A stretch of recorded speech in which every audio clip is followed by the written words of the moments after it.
Great. Thank you everyone for joining and good evening.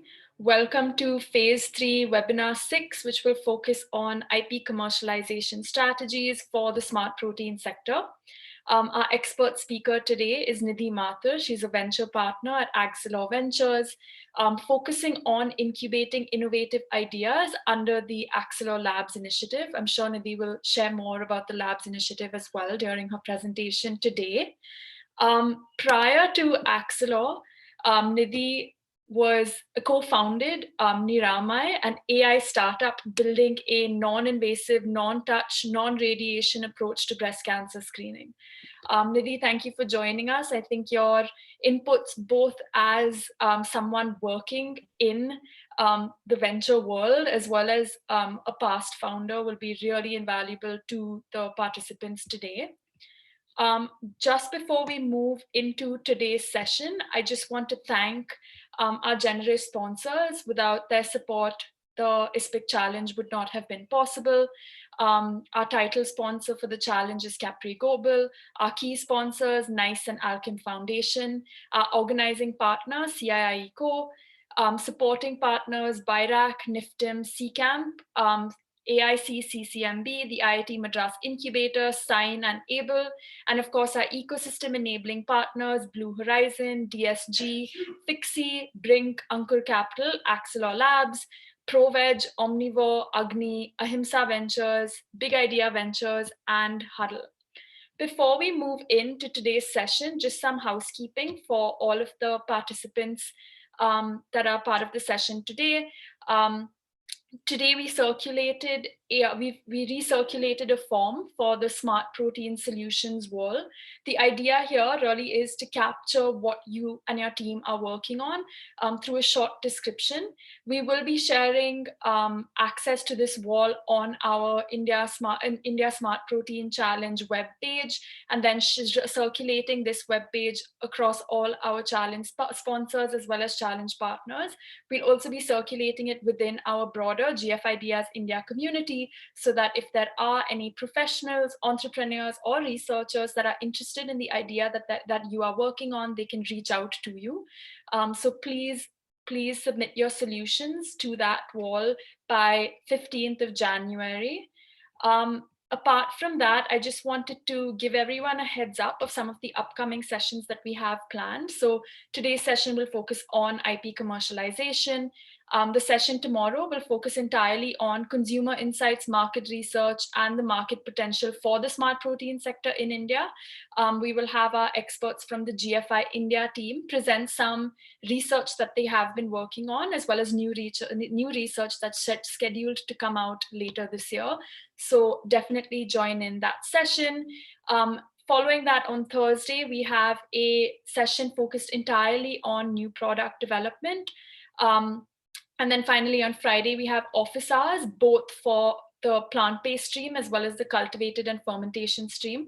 For this as well, we've submitted a Google form today. So I would request all teams to submit any questions they have within that form. This will be one of your only office hour sessions in phase 3. So definitely make use of it. Ask any questions that you have regarding your proposal to our technical experts. And please share any questions by tomorrow, January 12th. And then finally on Saturday, we have a session on scaling, market sizing, segmenting, and distribution for the smart protein sector in India. Again, a super important session, especially for Track 2 participants that are looking at go-to-market and market entry following the challenge. With that, I think we can get started. Nidhi, I'm going to stop sharing my screen and I'm going to let you share your presentation.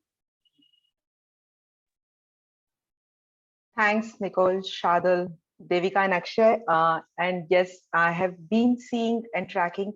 I looked at the ideas that you guys are all working on, and I'm very excited.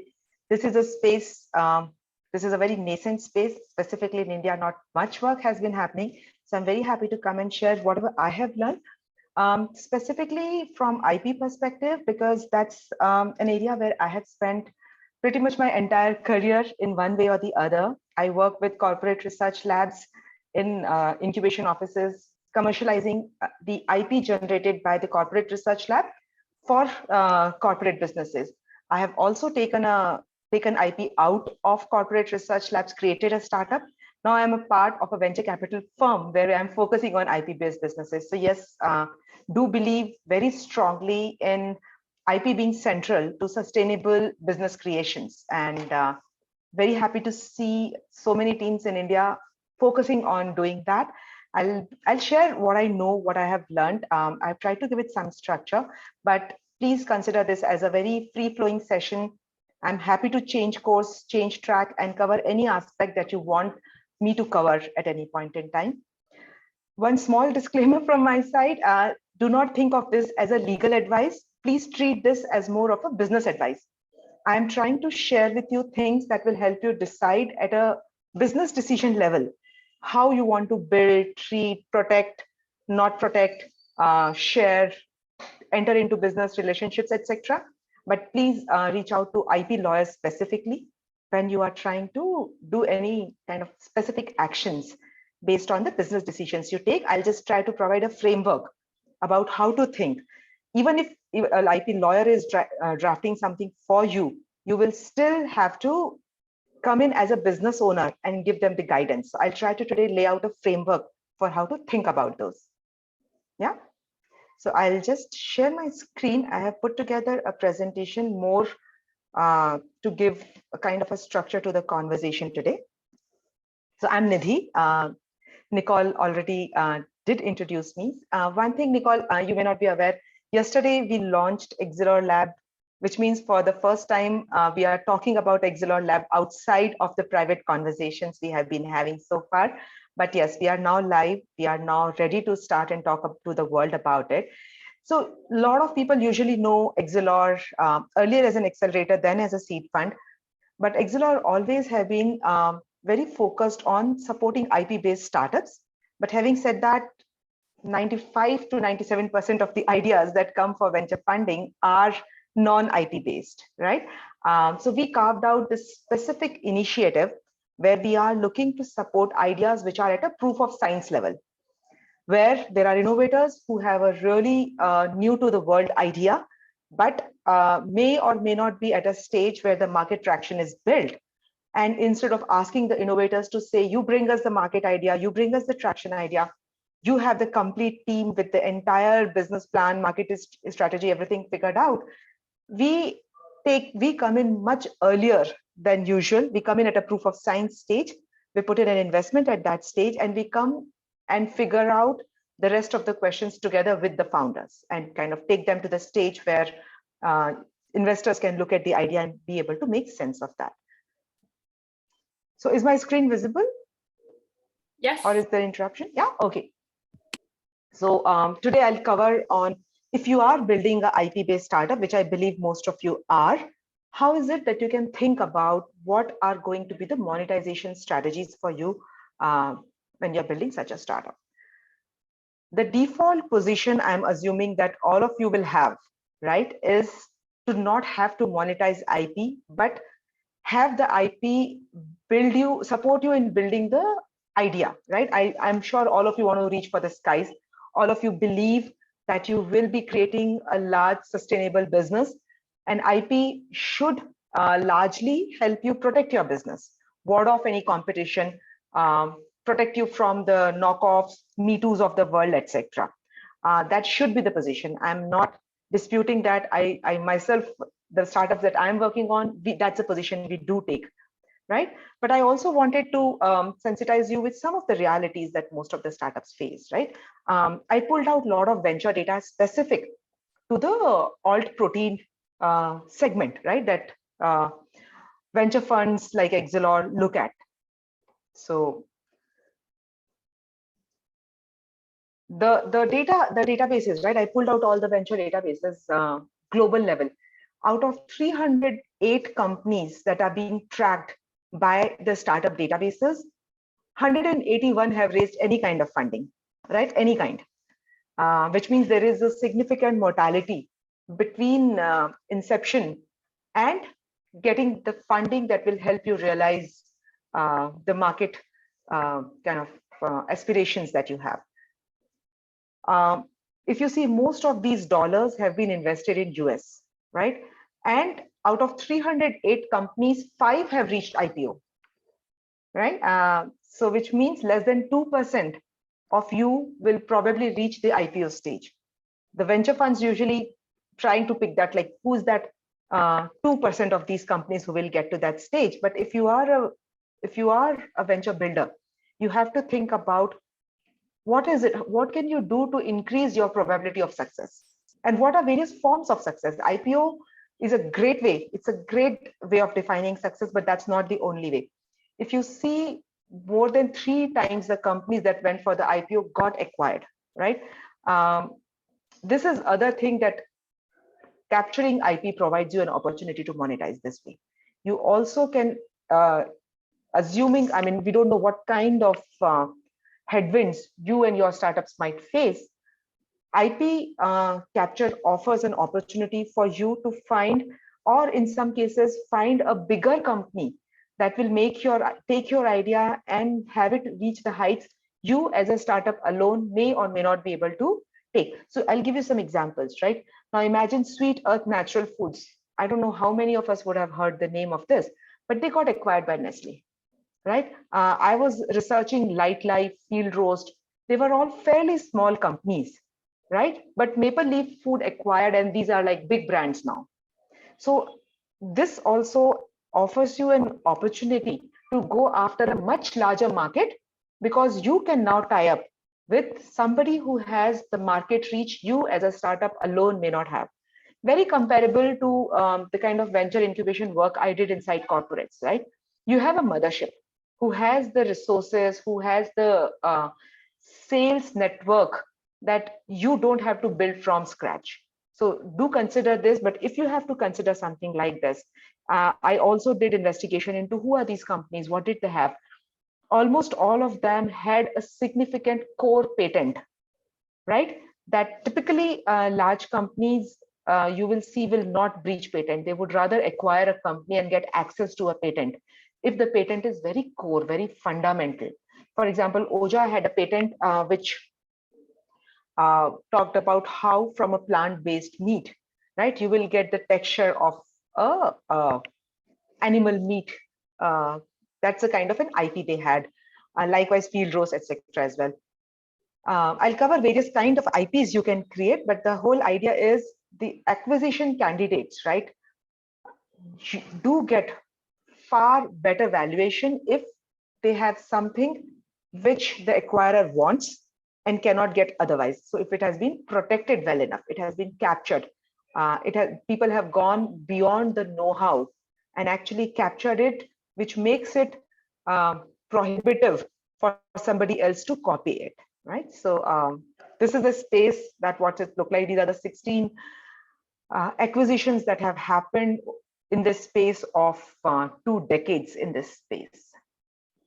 By the way, there is only one unicorn of all the 308 global, with all the noise and everything, which means the space is still nascent. Most of the work is still ahead of you guys. So you guys are in the right industry at the right time, which is the reason why for Exelon Lab also alternative protein is a focus area for us, because we do believe most of the work will happen now, right? So in that sense, but good for you to, I believe, good for you to know how the landscape is looking like. If you look at who these 16 companies have been, right? These companies on an average raised 6.3 million before they got acquired. And from the first funding, I'm not saying from the time they thought about the idea, from the time they raised their first fund, which means they were able to seriously put their weight behind the idea, to the acquisition is 3.5 years approximately. Why is that important? That is important because what it means is, and this is something, by the way, not just Altmeet, this is an advice I give to all deep tech startups I work with. Work on the corporate partners very early on. They may become your customers, they may become your partners, they may become your acquirers, you don't know. But please see that the amount of time it takes for a corporate to take you seriously, if you are going after, let's say, a Nestle or a Unilever, we should be a part of an organization like that. and we should be able to ride on the distribution network that such an organization has, right? That's the kind of a time frame you can expect. So it's never too early for you to start thinking about what kind of corporate tie-ups you could have for your own startup. Acquisition price, this is average, but word of caution here, this is based, most of the deals have not disclosed the price tag at which they got acquired. Only few of them have disclosed. This average is based on that few, but it is pretty neat. It's pretty neat. Yeah, there are some more, but I don't think that's important. But I mean, the number of acquisitions also, if you see, are not that many. On an average, we are seeing like 2 acquisitions in a year, which also is an indication that a lot of the corporates are doing a lot of R&D in-house, right? So when you are thinking about your IP, please think not just by the legal definition, right, that it should be non-intuitive. It should be, and I'm going to talk more about it, that it should also be prohibitive. It should also be, it should also block others from doing. It should not be one of many ways that it can be done. Yes, what you are doing is innovative, but if I'm smart enough, could I figure out another way of achieving exactly what you are achieving? Then the value of your IP is much, much lesser. So think of something which is a kind of an important block without which others cannot do what you have set out to do. Yeah, I'm seeing people are raising hands. There are some questions. Shall I give it a pause here and take some questions once? Yeah, Lata, you can ask your question.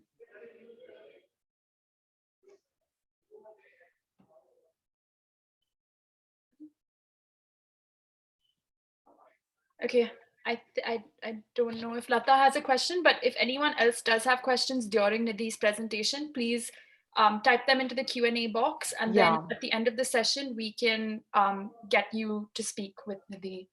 Yeah, I will handle all the questions towards the end, but yes, if somebody raises a hand, which means it's a pressing question, I will pause as well. Yeah, thank you. Okay. So think about how are you capturing your IP? The reason I'm saying the word IP is different from patent, because patent is just one of many ways you can capture your IP. IP essentially means your intellectual property, right? It is an intangible asset that you are creating, right? In a way that you have defined it, in a way that it is non-intuitive, in a way that it has a commercial value, and in a way people outside your team do not know, right? While I believe most of you will be creating a know-how like that, it is also important to see which is the right way for you to capture it, right? You may or may not have heard about these things. I'll very quickly go over these so that you can start at least thinking. For those who know, bear with me, right? What is a patent? Patent is essentially you get the intellectual property rights of the invention, right? It means it has to be an invention. And that invention, you should think about whether you want to get the global rights, you want to get rights in specific countries, etc. Right? Typical life of a patent is 20 years, right? Which means once you have the patent, others are not allowed to use exactly that. But the flip side of patent is the patent gets published, right? Which means how you have done it comes in public domain. The responsibility then falls on you to monitor if somebody is using your IP. Because for my research purposes, etc., I can always use that IP. Once you have filed a patent, year and a half out, it is going to come out in public domain. So these are the pros and cons that you need to weigh in your own mind to decide whether patent is the right thing for you. The good thing about doing a patent is the valuation exercise becomes very easy. I'm not just saying acquisition, even partnerships, right? People, if they want to use this, they can partner with you in many ways. Forget acquisition. Even if they need to license it out from you or something, patent makes your intangible knowledge tangible, right? Also, typically, in my experience, at least what I have seen is large corporates do not infringe upon anyone's patent, no matter how small you are. They would rather come to you, they would rather enter into a business relationship with you if you have a patent, right? So which is where patent becomes important from a business conversation perspective. they also become important from a investment or fundraise perspective. Because for an investor, it's a much easier conversation, right? If you have a patent, the innovativeness of your approach gets established. Then nobody has to sit and think whether what you are saying is true, whether you are saying is actually uh, one of its kind in the world or not. A patent offers a very clear answer to some of the questions people may have about the innovativeness of your solution. But I have also seen a lot of startups and corporates also go with the other form of IP, which is basically trade secrets, right? Trade secrets means you're not doing anything, but that's precisely what you're doing, right? You are not putting it on a paper and submitting it to any authority, which means it does not have a risk of getting published. Only you know how you are doing it. This comes with its own set of precautions that you need to take at your own end. You need to make sure any conversation you have is only with an NDA. You need to make sure that your employees, your team members, etc., have strict confidentiality clauses. The challenge here is it's very difficult to enforce, right? And once there is a small leak, it just becomes, I mean, something becomes globally accessible, right? If somebody gets to know what you are doing, there is no way you can prevent, there is no way you can monetize it at that point in time. There is no way you can even patent it at that point in time. I have also seen some intelligent way of people doing a combination of patent and trade secret. So this is something for you to very carefully think about. What is it that you can disclose, right? And establish the credibility. And what is it that you will keep as a trade secret? There is no formula. This is something you have to sit, think, and derive at. But I typically advise a combination of these two for you to be able to get the maximum value out of the intellectual property that you are creating. There is also a concept of know-how. So know-how is something that you cannot capture even if you want to. I just know this, right? I have done it enough number of times. I just know this. There is no way, even if I create large set of documents and give it to somebody, right? Doesn't mean somebody who reads those documents becomes as good as me. And I'm sure you can think of like multiple people whose books you may have read, whose sessions you may have attended, whose classes you may have attended, but you will still believe that person knows things which is not possible to capture. Typically, this is the expertise based this thing, and you will see that when some people want to license and all, they do try to capture know-how in there, but typically people would want the expert to join their team precisely because of this. Because no matter how much asset you can acquire, you can never acquire know-how. Then there are two more IP rights, which I will briefly cover because I don't think that will be very relevant to people here. One is a copyright, typically comes with an authorship, right? If I have written a book, I'm an author, I have a copyright on that material. If I have created an image or if I have created a work of art, I have a copyright on that. Trademark is essentially the brand that you own, which is so recognizable that people associate. Some of the startup acquisitions, incidentally, have also happened because of trademarks, because they figured out a way of creating one specific kind of a food, which becomes almost synonymous, right, with the category that they are playing in. And they get acquired because people want to capture the trademark. I think somebody was asking a question about one IP that has expired and all. That is right. IP gives you some runway for you to create that recognizability in people's mind. So if you become synonymous, let's say, with milk or an egg or some form that you have created, which has some very healthy ingredient, right? And if people want to, instead of creating an alternate brand, they want to acquire that brand. So that is the trademark for you. I'm sure most of you will get there over time, but it's a journey to create the brand identity for which somebody would, I mean, the brand identity becomes a roadblock in the way of somebody being able to compete with you significantly. So, okay, you figured out what is the right way, what is the right form of capturing your IP and all. How do you commercialize? How do you capture that? Okay. These are some of the common ways. One is a sale of IP, right? You assign your IP rights to somebody, and that company then from that point on, and I'll talk about various rights they get, but they do get a certain set of right to then create and unlock the commercial value. And I'll try to cover some of the tips and tricks of what to look for, what framework to use using that, etc. Then you could do licensing in, licensing out, or cross licensing, which means you have not given them the ownership of what you have created. You have retained the ownership, but you are giving them a right to use the IP that you are creating. You could spin off. This is something typically large corporates do. You could do a JV with a large corporate. Suppose Nestle is interested. You have come up with some, let's say, milk protein for baby food. Let's say, I'm just making it up here. And Nestle is really interested to use your technology for people who believe in vegan philosophy, etc. Something like that, right? You could do a joint venture where you jointly launch a brand, which essentially another vehicle, which has joint ownership from both Nestle and you. Legal proceedings. I don't know, you may have seen this startup, this Netflix series, right? Where one person's job is just, he would have drafted some patents, which are very, very broad. And when somebody does any useful patent, then they will come and say, oh, my patent is the state of art. So by doing this work, you are infringing on my patent.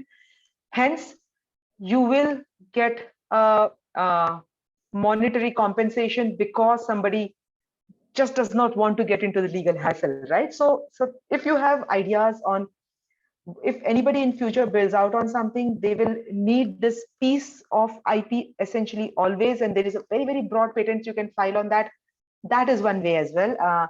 Not saying that's a great way of building business, but for sake of completion, I wanted to put it up there. I'm seeing a lot of questions, so maybe I'll give it a pause here and take up the questions. Yeah, I think there was questions about maybe talking through the aspects of joint ventures again between corporates and startups. Okay. So joint venture, usually when we say joint venture, it means you create a new vehicle. Think of it in a very simple terms. You are company X, right? And you are doing a JV with a company Y.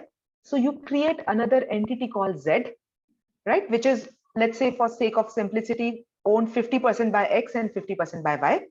And that entity then has all the rights of commercializing this specific IP, right? So that's the kind of a joint venture. So suppose you and McDonald's, you enter into a joint venture and McDonald's is really interested in your IP. And instead of acquiring your entire company, because you could be building, let's say, 3 set of products and McDonald's would be interested in only one of them, right? Then one good way for you to be able to commercialize together with McDonald's is to say, okay, we are doing this joint venture, which is a new vehicle, and I am giving all my rights into my product 1 into this vehicle, and McDonald's is putting in this much investment, McDonald's is putting in this much volume commitment, etc., etc., etc., and this is what we create together. So that's another way. Usually JVs happens once you have also shown some commercial success. So I will basically say that this will not be something that will come at a very early stage. JVs are some things that corporates enter into when both companies have a lot of standalone value, right? And they only want a piece of their business to be carved out in such a way that that business is best grown together. Yep. And just to explain an example of this that we've recently seen in the cultivated meat sector, BRF and LF Farms got into a co-development partnership wherein BRF will produce cultivated meat using LF Farms, patented production platforms, and then distribute those products in Brazil when they receive regulatory approval to sell them in Brazil. So that's just an example in the cultivated meat space. We've also seen it between Nestle and Future Meat, where they're working together to produce blended products using Future Meat's cultivated meat technology, and of course Nestle's extensive product portfolio of pre-existing plant-based meats, and of course their large distribution portfolio as well. Yeah. Anything else that we want to cover before moving forward? So there's some general questions that we have about trademarks and copyright. So just broadly, whether that's possible to do for a logo. Could you do a combination of trademark and copyright, which would more strongly protect your logo or IP that you're putting out, and which one would be more authentic or stronger? Yeah. See, copyright is largely for the work of art, which means the moment you have created a logo, right? And the moment getting copyright is as easy as the moment you have put your logo on your website and you have written in the footer copyright 2022 XYZ Private Limited, you have a copyright. You just need to prove that this artwork, you were the first ones to use, kind of a thing, if ever, right? That's typically as easy as that. Trademark is a little different. Trademark is stronger, definitely. And like I was mentioning, right, trademark means you have become synonymous with the category, right? But yes, absolutely, you do not want your people to come and also use specific technology name and say, oh, we are also doing that technology. Absolutely a very good idea to trademark at it. Technology name is something I will very highly recommend. You have to do a separate filing for a trademark. You have to apply for a trademark and you have to obtain a trademark for you to be able to use the TM symbol. The copyright symbol you can use. You do not need to apply for anything, right? So copyright is typically for your logo or any kind of an artwork that you are using. Trademark is for a brand that you are creating, typically with your technology. Shall I go through the questions? Were people asking about any specific detail that I have not covered into this yet? No, I think you've covered the general questions that we've had on trademarks, copyrights, patents, and then commercialization as well. I'm leaving some of the questions open because I think they'd be good to cover at the end of the session and would be useful for sort of everyone to hear as well. Sure. And some of those might get covered as I move forward as well. Yeah. So I want to spend some time on licensing versus assignment of an IP, right? Also wanted to also spend some more time on this because I noticed from the profile that I saw of who the participants are. I noticed that some of you are students of academic institutes, some of you are employees of corporates, and some of you are entrepreneurs, right? But the fact that some of you are a part of some institutes, usually all the institutes have a clause, they have rather an IP policy that while you are a part of an institute, any IP that is created by you belongs to that institute. Okay, so for example, assuming you are studying at IIT Bombay, I'm just making up the name here, right? Which means as a student of IIT Bombay, you may have done some research work, but that research and any IP belonging to that belongs to IIT Bombay. So I want all of you to actually spend some time thinking about the work that you are doing and who does the IP for that belong to, even if you did 100% of the work.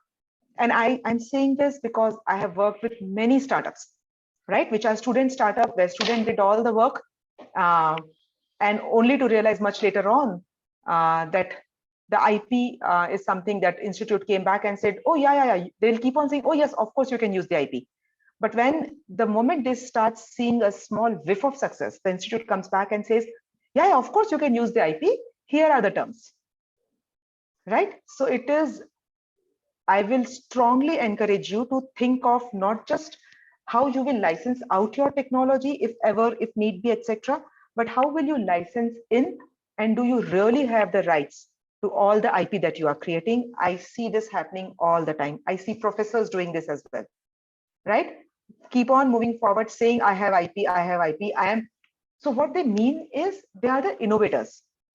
In an IP, the innovator and owners are two different entities. Innovator is somebody who thought of the idea, who detailed out the idea, who wrote up the idea, who patented the idea, who filled up all the forms, did all the work. Owner is somebody who, by way of this broader IP policy, has the right to do whatever they want with the idea, right? So which means you neither rent nor own the idea. If you are a part of an institute, I'll highly encourage you to look at the associations that you have, be it an academic institute or a corporate, if at all. Look at their IP policy and do not take, yeah, of course you can use the idea as an answer, right? You should think about how do you get the ownership of the idea, because I can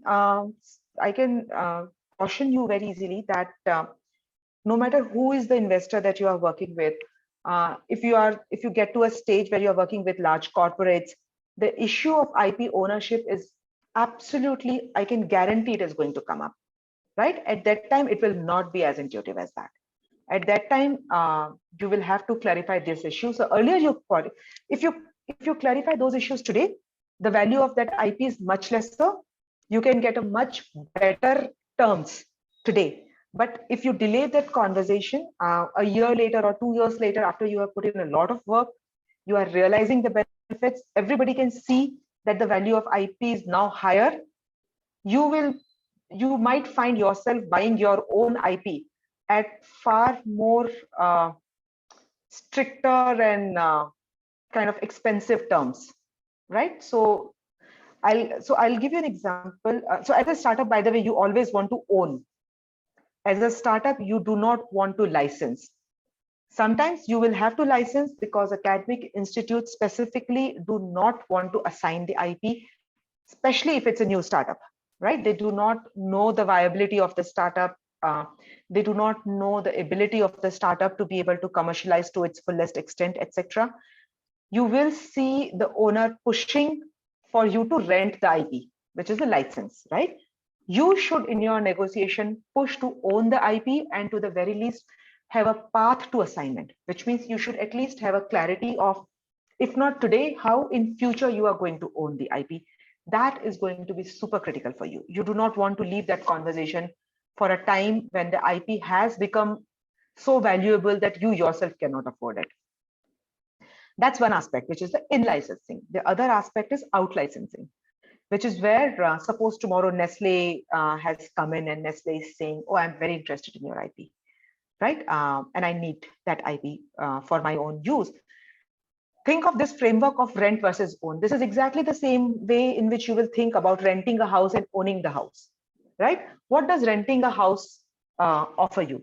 If you rent a house, you can live, which means you can use that property, right? But you do not have paperwork to that, right? On paper, the owner is still somebody else. Someday the owner can come and someday the owner can say, you know what? Here is the notice. Thank you so much. From now onwards, I want to use this property, right? What also can happen if you are renting a property, you are not exclusive. The owner can say, I have a right to inspection, for example. I can come in at any point in time when I can look at the status of the property. The owner could also say, oh, you have a right to use the house, but not the car parking. I'm renting the car parking to somebody separately, right? These may sound like, what am I talking about? But you have exactly the same parallels when it comes to your IP rights, which means the IP owner can come and say, oh, yes, I have licensed this for something called field of use, right?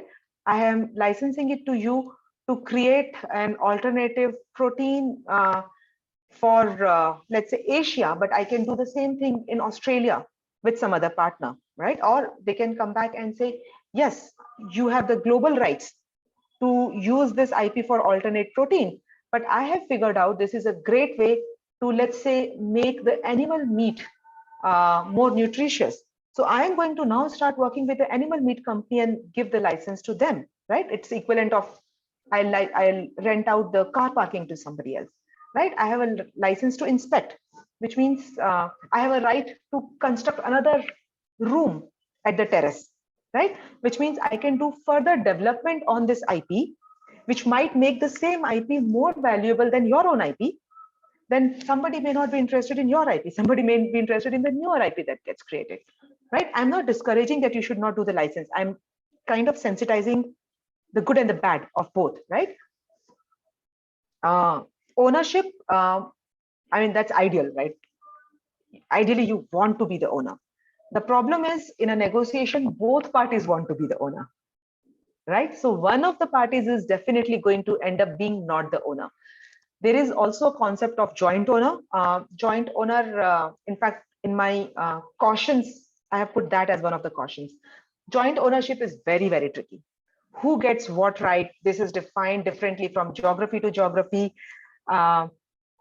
Even within that, when the time comes to actually monetize that IP, the rules of joint ownerships, there might be a lot of surprises. You might be in for a lot of surprises at that point in time. So joint ownership actually is something I will discourage. I myself do this. Sometimes there is no way out, right? But try and see if joint ownership is not what you do, right? Try to, even if you have to rent it, do a rental with a path to ownership. If you are renting it out to somebody, right? I'll talk about some more things that you should look out for, right? Which essentially means if I have, even if you have given out the ownership for your own IP, look for ways in which the commercial value is going to go a step function change. And at that time, what happens, right? So have those things, think through all those things and define those things. But if you can think in terms of buying and renting a house, you can think in terms of licensing versus assignment of an IP. I'll just go a little bit deeper. I mentioned, right? What is an IP contract? It's not as simple as whether I have decided to give you the license or whether I've decided to get a license from you or not. There are a lot of these things which you may find them very daunting in the first go, but they are very useful because, as I mentioned, everybody wants the best rights, right? So in a negotiation, where do you land? You land somewhere where you are able to reach a point of consensus because there are multiple leverage points. Some of them I have kind of listed down here, right? For example, what are the rights that you are giving or taking, right? Right to improve, which means the right to develop the IP, right? Right to enforce patent, assignment rights. What is the level of exclusivity? Is the patent exclusive, non-exclusive? Is it perpetual or it's time bound? Do you have a right to sublicense? You don't have a right to sublicense. Do you have a right to commercialize? Do you have an exclusive right to commercialize, right? Do you have a right to buy the patent at some point in time? There are a number of these rights.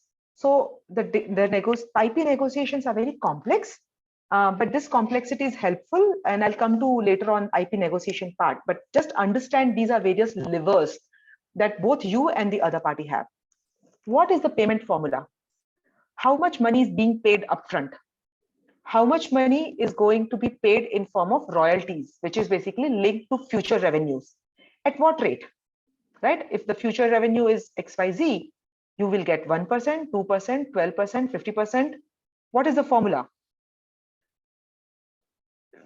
Another key leverage point in negotiation is the annual minimum, right? Assuming you have given your license to, let's say, a hotel or somebody, and they end up not selling it, they end up not even including in the menu. You want to have certain minimum, right? You want to say, this is the minimum payment. You have to pay me higher of this or certain royalty that I'm earning, things like that. Also useful, not included here exactly, but also useful is to think in terms of what are the step changes. For example, I am at some point in time, it may so happen that a regulation may come in, right?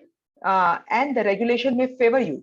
The value of your IP increases significantly, right? Or you may get a regulatory approval for some process that you are using that increases the value of your IP significantly. So think of future events and see how this payment formula should change. Also, the other person may also want to negotiate in terms of volume, saying when the volumes are very high, right? Even if I'm paying you, let's say 10%, it's a very high number, right? I have to invest in that. So why should I invest in growing this? So you have to incentivize the other person. So you have to build a lot of these incentive mechanisms because you want to encourage the other person to increase. Jointly, both licensor and licensee have to work in increasing the value of the IP. Then how do you want to limit the use of the IP, right? You may want to have a geographical limitation. You may say, okay, I am working for developing nations. Hence, give me the IP at a cheaper rate, right? And then the person may want to put a limitation saying, if you ever go to other geography, the terms change like this, right? Field of use, you can use it for this, but you cannot use it for this. These are the applications for which I will, for example, Nestle, I will give it to use only for the baby milk formula, but you cannot use it in, let's say, I may want to go to Unilever, right? And I may want to give them for the normal milk powder, which is a B2C product, right? So what is a field of use? You may want to use that as a negotiation chip.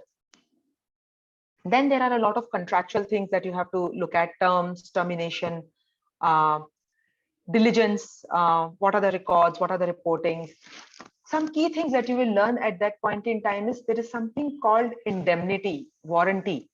What it essentially means: what if the IP that is being licensed actually infringes on some other IP? Tomorrow you figure out, oh man, there was another IP, right? And this IP is an infringement. Who has the liability? Who incurs the loss?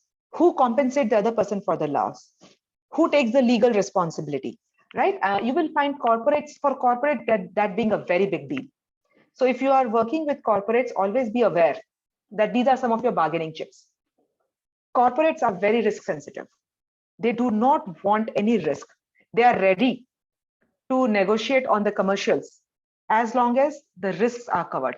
But the other side of that is also they will come and ask you, what kind of insurance are you taking, right? They want to make sure your risks are covered, because they know if something goes wrong, people will not come after a small startup, people will go after a large corporate.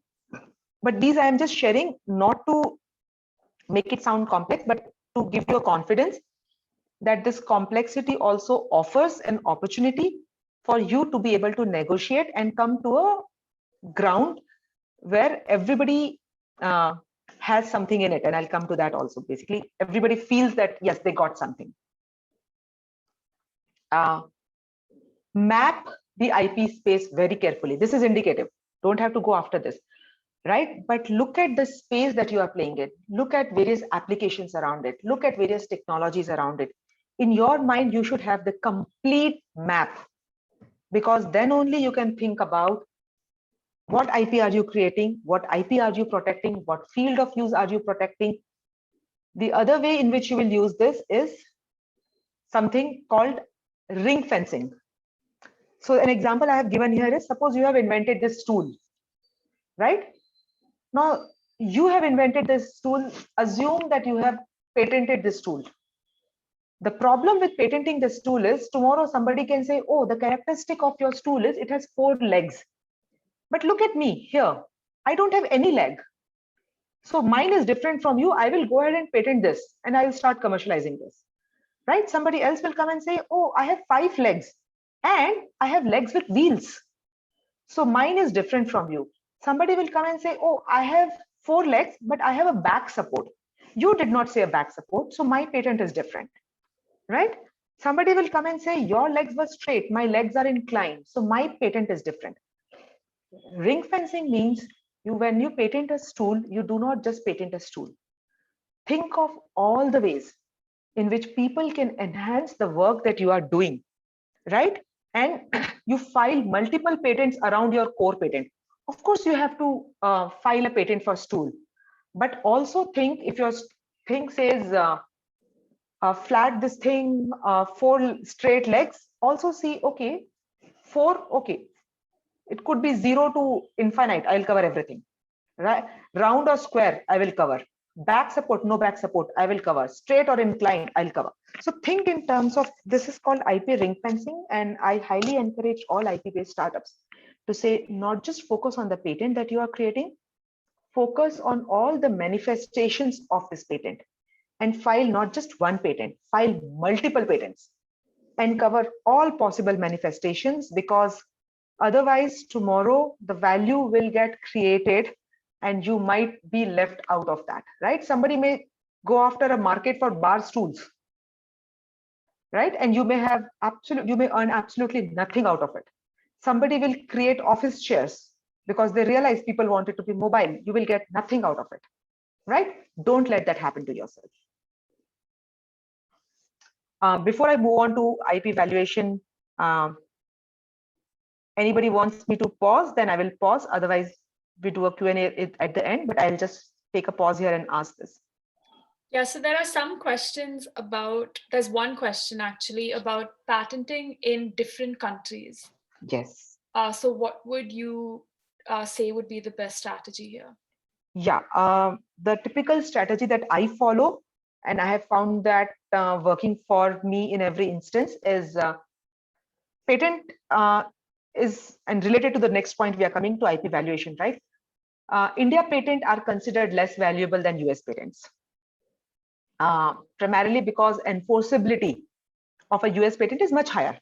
And in India, we all know that the laws are still emerging, still being formulated, and we have not seen major kind of an action suites and people kind of getting deterred by those things as well. But all said and done, IP filing in US is expensive. So if you want to balance the kind of protection with the investment that you need to make for that, you could look at filing an India patent and then file for a PCT. So what is PCT? PCT gives you a right to file any patent in any geography worldwide for a period of 18 months. So you can file a PCT within a period of 12 months. So if I file a patent in January of 2022, I have time till January of 2023 to file a PCT. And then I have 18 months to decide which geographies I want to file it in, which means effectively I get 2.5 years. In 2.5 years, work aggressively to figure out which geographies are important for you, which geographies you are seeing your traction in, which geographies, if you have invested by that time, it is important for them. By then you should have raised funding, etc. So the cost consideration which is stopping you today, that should have kind of been out of the way by that time. So it gives you that much room for you to do it. And I think there's been questions about the ring fencing strategy. So when you're thinking about that, is there a one maximum number of patents you can apply for a single product? And two, while patenting and you're thinking about the different aspects of a product, say if you were to think about the components in that same chair example, if you were to think about the components and you talk about, for example, plastic as a component, how would you proceed in filing a patent with that novelty in mind? Yeah. So see, the idea is not to have number of patents, because what deters people is not how many patents you have, right? But how strong your patent is. So your core patent, right? Make it as strong as possible, as strong as you can think. While filing the patent, say that it could be plastic or any other sturdy material which has these characteristics, be it wood, be it this, whatever else, right? So make your core patent super strong.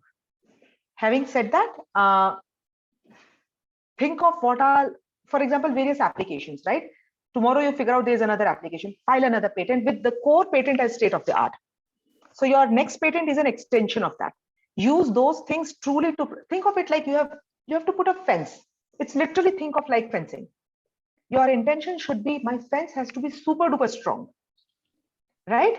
But after I have made my fence super duper strong, I have used the best material, I have done everything, right? I may need to, there are weeds that are growing, so I may want to put some weedicide, right? So your another patent is a weedicide, so that my fence remains strong tomorrow.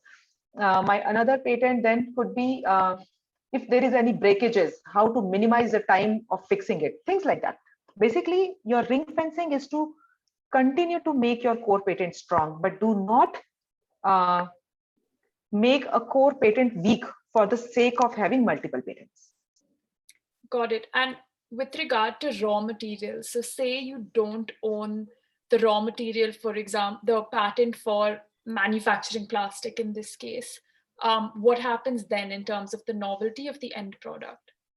Yeah, so there's a concept of prior art, which means if I have to file, and by the way, I don't know any of the inventions, right? I'm just giving you some of the directions in which to think. So you will say, okay, plastic is a prior art, right? Here is the invention where people have invented plastic and all. I do not own a right to plastic. You will not get a right to plastic. But what you will get is, you will disclose that I'm using plastic. My invention is this, this, this. So which is something which is called a claim. Your claim has to be innovative. You cannot have a claim on plastic. right? You have to have a claim on design. Suppose plastic is patented by somebody else and you are using it. You have to obtain the right uh, of plastic for you to be able to use it. And you could obtain it in two ways. You could rent it, you could own it, which means you could go to the inventor of IP and say, I want to buy this IP, or I mean, in this case, for example, it will make sense to license, right? That's what I was saying. Think whether renting makes sense or owning makes sense. In this case, you may want to say, I want to use plastic. Please give me license to use plastic. I don't need all the rights in the world. It need not be exclusive, things like that. You will decide which of the levers are important for you. Because the important lever might be you want to keep the cost down. I'm just making it up, right? So you will think of all the rights you are ready to give up to keep on chipping away at the cost of license and try to get it at a minimum this thing. But you need to get a right to use plastic. Please be sensitive of others' IPs as well. When we are talking about how to protect our own IP, we also have to be respectful for others' IP. If you don't have right to use a plastic, no amount of patenting will give you right to plastic. You will have to obtain the right with the inventor of plastic. Understood. And I think in a roundabout way, say, a specific company is working on developing a product that already has a patent granted.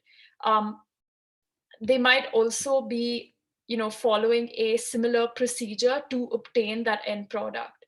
In that case, does it mean, like, what sort of challenges are they set to be up against? And does it mean that it'll limit the number of markets that they can potentially commercialize their solution in? Yeah, so if somebody has a right to that patent and you don't have, definitely what I will suggest you do is you get more creative, right? You could get more creative and find a way around the patent, which means you figure out a way, you create another material, right, which has the properties that you need.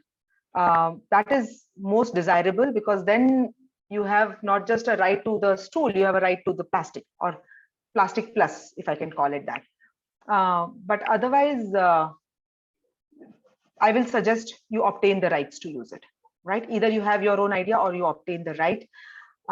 It does limit you in that sense, but that's the whole idea, right? Somebody who invented plastic should get it. What you could do is go and tell the plastic manufacturer, guys, when you made plastic, right, you have been thinking of all industrial uses. I have this use that you have not thought of. Remember, one point I mentioned was field of use, right? Say, I just want it for this field of use, but rightfully obtained the material. Reason being, tomorrow, when you will raise the investment, or tomorrow, when you will become big and you may have an opportunity to kind of, somebody will scrutinize you for that IP, right? And at that time, the infringement is a big deal. I told you about large companies being extremely sensitive about infringement risk. You will become large one day, and this will come back and bite you. So do not infringe. Okay, thank you, Nidhi. We can take the rest of the questions at the end. Yeah, I think we are also, I was thinking, what will I say for such a long time, but we are kind of running short. IP valuation, how does it get done, right? Quantitative approaches, qualitative approaches. But if you see the scale, I will say qualitative approaches, right? All quantitative approaches put together. Yes, you will see all those things. You will go through all that. End of the day, what will see you through is a qualitative approach, which is, if I can say it very, very simply, beauty is in the eye of beholder. It is exactly the same thing as startup valuation, right? There is a lot of mathematics that is available that people will throw at you, but end of the day, it is all how much value people perceive you to have. It is all soft science, which is essentially how important what you own is to the other person. How restrictive is your IP to what they are trying to see?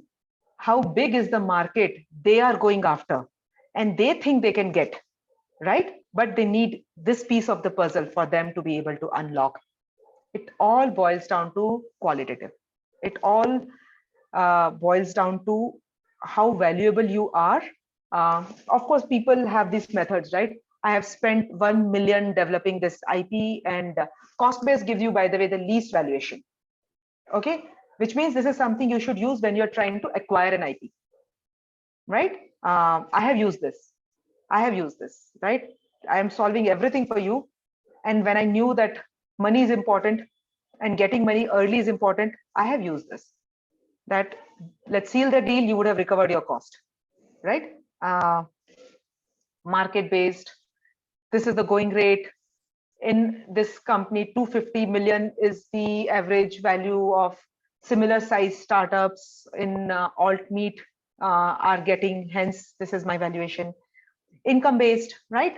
I am growing so 120% year on year, which means in 5 years I'll be that big, right? The kind of, you would, if some of you are from Bangalore, you would have seen your Bangalore landlords talking about these kind of things. Option based methods, which is essentially you pay this much today and you have an option to acquire this at such a valuation when this happens. Basically figure in the milestones, built in those milestones, etc. End of the day, it all boils down to qualitative. End of the day, it all boils down to the relationship you have built, the understanding that you have gained about the business, and how strong and restrictive your IP in this field is. I'm just sharing some rule of thumb from a health tech in general. Every deal is different. No two deals are going to follow any rule of thumb, but this is to give you a sense, right? When you are going into a negotiation. So in devices and device equivalents, napkin level, napkin drawing level, prototype level. So you will see that keeps on increasing, right? If you have a prototype and you are licensing, what value you get as against when you have filed a patent. So think about it this way. If it is going to be $1 billion idea, right?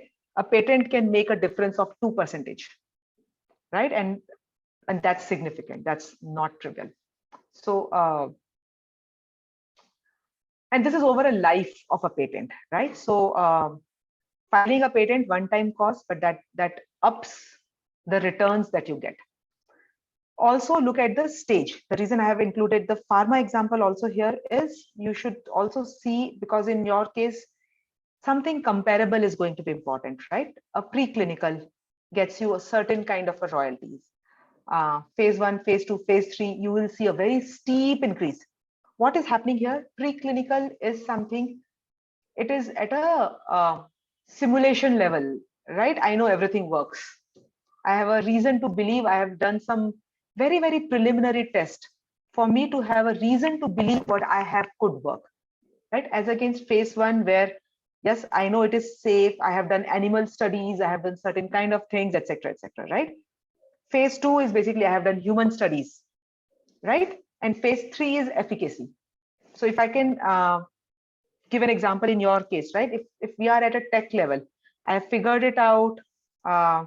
I know it can work in the lab. All my simulations are pointing to it. I have all the calculations in place, right? I have done piecemeal studies, which have ruled out some key risk factors, etc. Phase 1 in your case will be equivalent to animal studies, right? I mean, animals have eaten this and all that. Phase 2 is basically human level safety. Phase 3 is people love it. This is basically equivalent to your tasting studies, etc., right? That people do this, people are able to do this, chefs have used this, experts have used this, blah, blah, blah. So this is how the value of what you are creating increases. One, in terms of how well protected it is. Second, in terms of what stage of maturity your idea is at. I do not know if the same numbers will hold. As I said, these things are largely the discovery phase, but you will discover and figure out something false, at least trend-wise in this way. What's in it for me, right? You peel off one layer, everything boils down to human behavior. End of the day, we are all hopefully on the table trying to strike a deal. And don't just think in terms of what you want out of this deal. You will be able to get a really good deal for yourself if you are also able to answer why the other person should agree. build in enough factors into the deal that the other person gets the answer. I consider myself a decent IP negotiator, and I think a lot of the reason why I have been able to get some of the IP deals that I have been able to get is because I have answered for the other person. The other person goes out thinking, I got a good deal. It is very important because these things are long-term relationship. These are not one-off things. You will not kind of sign one agreement and that will be the end of it, right? So always try to answer this, and some preparatory work that will help you. Some questions I have put in here, right? That you should think and answer from the other person's perspective, right? You should see from your and the other person, both parties perspective, how will each of them make money, right? And how will that each of them make money? That will be, and that's where all the structuring comes in. You can split it in different ways where you are able to commit to that and the other person should also be able to commit to that. What must you gain if you are giving this out? What is really important? You cannot leave on the table. What is the best case scenario, right? And in the best case scenario, what are you willing to give and take for you to be able, everybody wants to get to the best case scenario, right? How can you get there? What are the outcomes you do not want to get into? And that's where I shared, like corporates, they do not want to get into litigations. So think about it from both parties' perspective. The better you know, the more informal conversations you have had, the more relationship and understanding you have built will help you answer these questions, right? Do you want to license? Do you want all the related agreements? Is it better to have a license? Is it better to do a business partnership, right? What is it? Can you do a license for a license, right? What are people looking for? Are people looking for money? Are people looking for a strategic value, which means basically they have a threat from a competition, right? And they want to be able to respond very, very quickly, right? Is it that they are working with a startup because it is too risky for them and they would rather have a startup iron things out? Have that understanding. The better understanding you have, the better you will negotiate. This is the best case scenario, right? Where you would want to land, etc. And what you can offer. So for example, a corporate would want an assistance in using IP. They know that it's not their in-house product. They would need help. So you could obtain better terms by offering to assist, by offering to train them, by offering to develop, because they also know there is a ramp up time for them, right? Manufacturing, do you want to do, or would you rather have them do it? Who purchases? If there is a infrastructure that needs to be put in, who does that? And in exchange, what do they get? What if there is an opportunity to build multiple products? Today, the technology I have, which I have proven for chicken, tomorrow, I know I can do fish using the same technology, right? Then what happens to the rights of those? Who invests in R&D, and can those people come in as an investor into your startup? There are multiple things that you can think.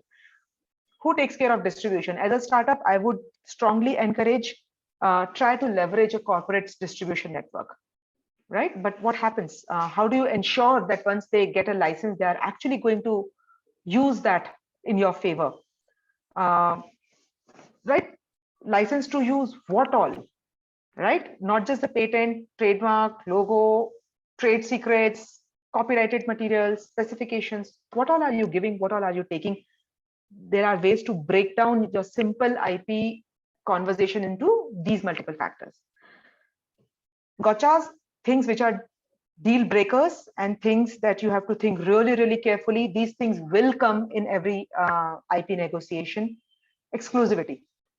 When you are getting an IP, you want exclusivity. Likewise, when a potential customer is getting the license or anything, they will want exclusivity, right?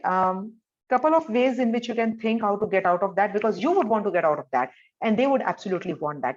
This leads to a deadlock. Usually it happens because the other party feels that they will need to invest, whether it is time, money, or effort to prove your tech. Also, it happens when the potential is unknown, right? See how you can answer some of these questions. These are some of the ways to get out of these conversations. Another way is to limit. Remember, I mentioned about limit, right? Try to see what are the limitations that you would want to put to it if you have to absolutely agree to that. Dead ends. People go to, oh, this is a must have for me. The other person says, oh, this is a must have for me. And you reach a point where no progress is happening. Think creatively. If you are innovators, I'm assuming you are able to think creatively. You should also think creatively in your business transactions. Think of what kind of risk sharing can you offer to break that deadlock. Think of how you can decide on certain milestone and say, you know what, till this happens, we will do this. After that happens, you agree for this, right? Find some ways to open that deadlock. Performance-based metrics. So look at various ways in which you can break the dead ends. You will hit dead ends in every negotiation that happens. People will get stuck, but think along various levers and you will be able to break that. Sometimes this is something which is the most difficult, which is the competing agendas. You will have multiple stakeholders, right, who will have competing agendas. For example, a tech transfer office may have one agenda, but the innovator who probably is the professor will have another agenda, right? I have had instances where negotiations broke down because one person whose consent was absolutely essential had a brother who wanted to also do a startup with that IP. So that person did everything in his capacity to make sure the deal doesn't go through, right? Look out for these things. Look out for what is driving at a person level some of the things that people are kind of getting very stuck about, and then try to see how you break that. Thank you. I will take a pause here. I have been trying to answer. There are a lot of questions, but I'm also running out of time. So I'll try to spend and stay. Whoever can stay is welcome to stay. I can stay for till 8:30 and take any number of questions you have. Thank you so much, Nidhi. Just to make the most use of your time, I'm just going to ask you general questions based on themes that have come up in the Q&A. I think one that's super important, especially as startups are developing IP, they're filing for patents, but they're also applying for fundraising at the same time, or they're speaking to corporates at the same time about partnerships with corporates. So how much or how little should startups be revealing about their IP at that point? Thanks for bringing this up. Very important point here. There are some basics that you should not miss, patent or no patent. One, have a good NDA in place. Always ask for an NDA. Do not share anything outside of NDA till the time you have filed a patent. Do mention that this is where you are in process of filing a patent. In process means you could be as early as I'm thinking about filing a patent, but do say this. These things are deterrent. You want them. Third, do put confidential, private labels like this in anything you share. Sometimes you will feel, especially VCs are very resistant to signing NDAs, right? Do put in your emails, right? Even if they have not signed an NDA saying, I'm sharing this information in confidence, this is a confidential information, and I do hope you will. That gives you some level of protection, right? If something is a trade secret, that's the flip side of having a trade secret. You cannot reveal it. You reveal it, it is out. You have no way of tracking. You will never be able to track. You will talk to 20 VCs. You will never be able to pinpoint. If there is a leak, you will never be able to figure out who did it. That's a risk you run. You do not reveal it at a risk of getting to a stage that you have to say no to a fundraise, you have to say no to a fundraise. Hence, I'm a big believer of patent, because patents allow you to share, right, and still have the protection on your side. But VCs, you will find very reluctant. Corporates, it's an easier conversation, because corporates also are in a business, right? And they understand the importance of NDAs because they do it. Sometimes your position matters. If your position is a weak position and they sense that they can get the information without signing an NDA, they will push for it. You should know in your own head how important it is for you, and you should act accordingly. If it's a matter of like, I don't have runway at all, and if it means me signing it and not signing an NDA, still sharing it, I'll do it. It's a business call. End of the day, it all comes down to business call. What I'm sharing is a general guideline. As a general guideline, insist on NDA, label all your information as private and confidential. Do sensitize people that what you are sharing is super confidential. That gives you at least some bit of protection. Thanks, Nidhi.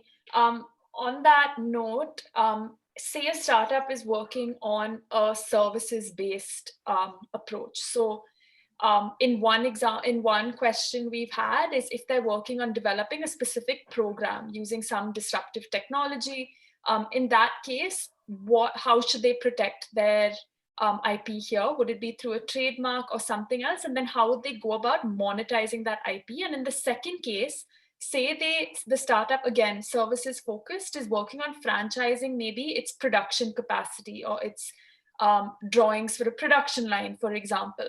In this case as well, again, how would they go about protecting their IP? Yeah, especially if you're going the franchisee route, right? Usually companies go the trade secret way, right? Which means you keep that in-house, you keep it central, right? Whatever is your trade secret, and your franchisee do not get to see what is it that is happening there. You have to find a way to do that. Do patent parts of it at least. And what it helps is when you are specifically entering into a service agreement, I'm assuming there is an agreement. There is a binding agreement that is going to be put together. In that binding agreement, do have a section on intellectual property.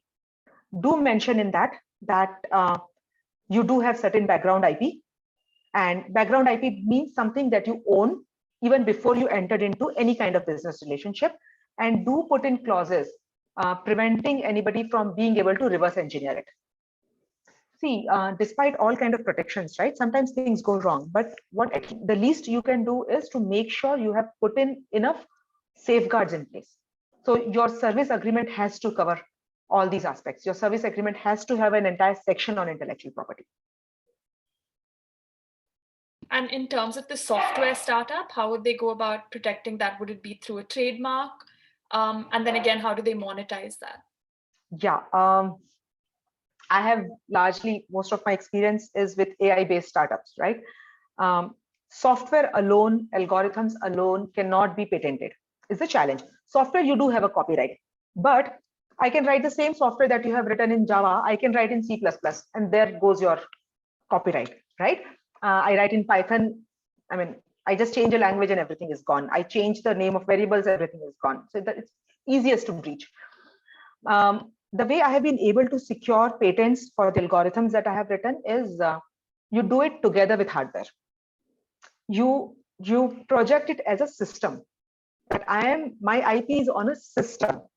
Your system can have a hardware or a software. You may not have a patent on the hardware. You don't need to.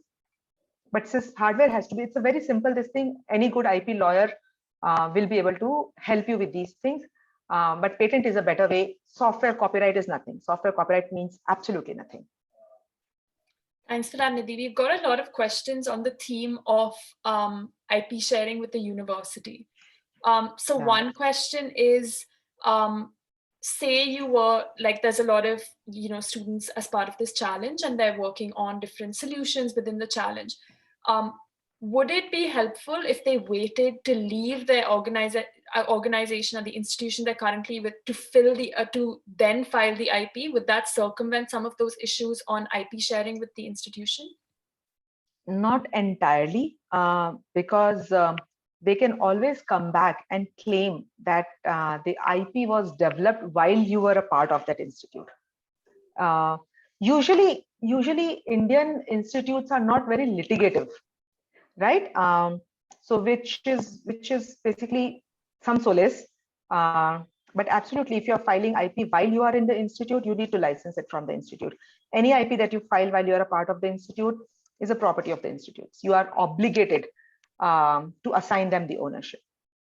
And what's the best way to go about making sure that there's an equitable share of IP valuation then between the organization and the individual? Would it just be the IP policy, or are there ways around negotiating around that? There are ways, right? That's why understanding the institute helps. you need to understand what is important for the institutes. And that varies from institute to institute, right? For some institute, number of patents they own is very important, because by the way, institutes get ranked on multiple parameters. Number of IP they own is one of them, which is the reason why academic institutes are very reluctant to give assignment of IP, right? Think of what you can offer to them, which is very valuable to them, for which they will be ready to part with the ownership.